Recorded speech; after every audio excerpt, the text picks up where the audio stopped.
వంశీ మరోసారి అస్వస్థతకు గురయ్యారు. వంశీ శ్వాస తీసుకోవడంలో ఇబ్బంది పడుతుండటంతో పోలీసులు ఆయన్ని గుంటూరు జీజీహెచ్ న్యూరాలజీ బ్లాక్కు తీసుకువెళ్లారు.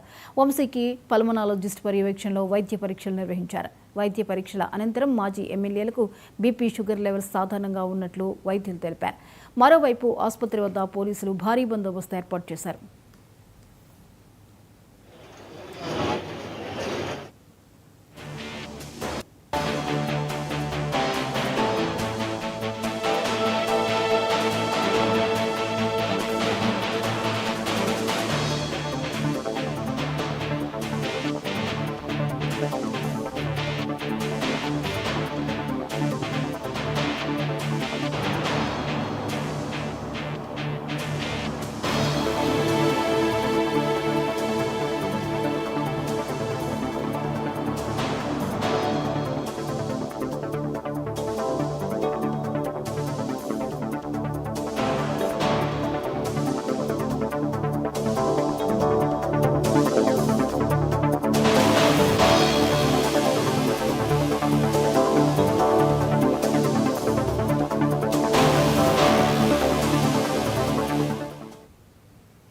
ఈ అంశంపై మరిన్ని అప్డేట్స్ని కొండలరావు అందిస్తారు. కొండలరావు, చెప్పండి, వంశీకి వైద్య పరీక్షలు నిర్వహించినట్టుగా తెలుస్తోంది. శ్వాసకోశ సంబంధించి ఇబ్బందులు పడుతున్నట్లుగాను తెలుస్తోంది. వివరాలేంటి? ఏదైతే వల్లభనేని వంశీని గుంటూరు గవర్నమెంట్ హాస్పిటల్కి కొద్దిసేపటి క్రితమే తీసుకొచ్చారు. ఏదైతే శ్వాసకోశ సంబంధిత సమస్యలతో బాధపడుతున్న వల్లభనేని వంశీ ఏదైతే కంటిపాడు రిమాండ్ ఖైదీగా ఉన్నారు. వైద్య పరీక్షల నిమిత్తం కంకిపాడు ఆసుపత్రిలో వైద్యం కోసం నిన్న రాత్రి తీసుకొచ్చిన పరిస్థితి ఉంది. అయితే మెరుగైన వైద్యం కోసం గుంటూరు గవర్నమెంట్ హాస్పిటల్ కొద్దిసేపటి క్రితం తీసుకొచ్చారు. వైద్యుల పర్యవేక్షణలో ఐసీలో వల్లభనేని వంశీ ఉన్నట్టు కూడా తెలుస్తుంది.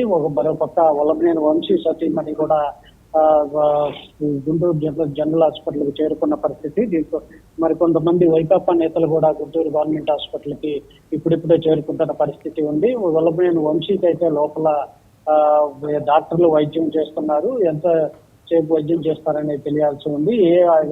శ్వాసకోశ వ్యాధితో బాధపడుతున్న వల్లభనేని వంశీ ఏదైతే నకిలీ ఇళ్ల పట్టాల కేసులో రిమాండ్ ఖైదీగా ఉన్నారు.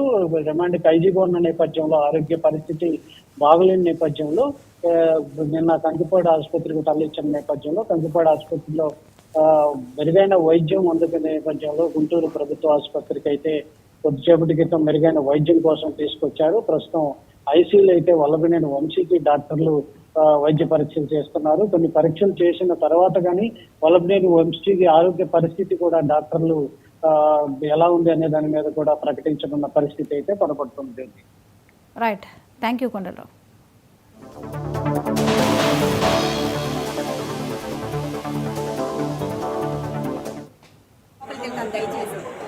వచ్చి 10 నిమిషాలు అయింది.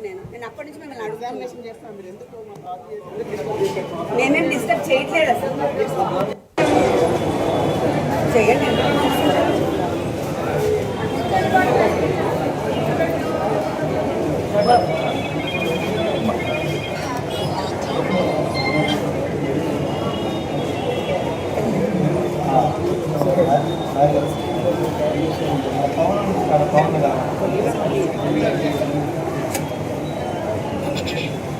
చెప్పండి అంటే మీరు బయటకు వచ్చినాక మాట్లాడుకోండి. నేను ఇంతకు ముందు ఆయన మాట్లాడారు. ఆయన ఒక డిఎస్పీ మీకు నవాజ్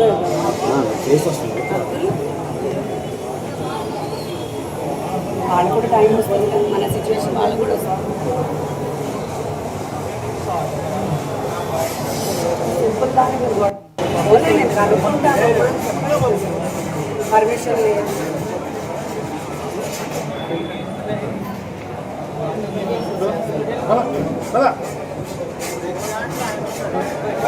Bye, everyone.